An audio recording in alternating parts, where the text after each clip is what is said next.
আসসালামু আলাইকুম রহমতুল্লাহ। এটা হচ্ছে শহর, এটা হচ্ছে ফেনী পুরাতন police quarter, Shine Academy road.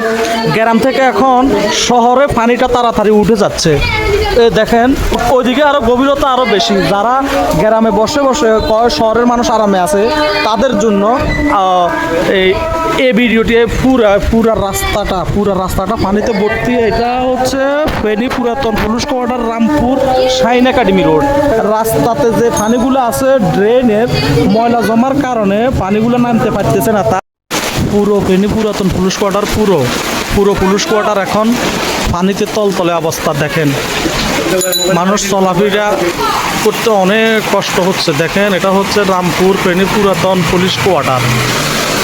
আস্তে ড্রেনে ময়লা থাকার কারণে পানিগুলো যাচ্ছে না, তাই রাস্তাঘাট একদম মানুষের বাসাতে, দেখেন বাসাতে পানি উঠে গেছে। এটা হচ্ছে ডানহাম রোডেও পানি উঠছে, প্রচুর পানি ডানহাম রোডে। মানুষের চলাফেরা করতে কষ্ট হচ্ছে। এই দেখেন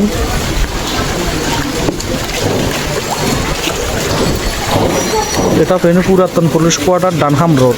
ইঞ্চি থেকে 13 ইঞ্চি মানে 1 ফুট প্রায়। দেখেন মানুষ যাতে অনেক কষ্ট হইতেছে। এটা হচ্ছে ডানহাম রোড। এটা শেয়ার করে দিয়েন যেন পৌরসভার প্রশাসকের একটু টনক নড়ে, ড্রেনগুলো যেন একটু সাফ করে। আমি এই জন্য ভিডিওটা করছি, কাউকে ছোটো করার জন্য নয়। প্লিজ ড্রেনগুলো তাড়াতাড়ি সাফ করেন, না হয় সামনেও আরও অনেক দুর্ভোগ হবে। এগুলো সবাই একটু শেয়ার করে দেন, অনেকের উপকার হবে।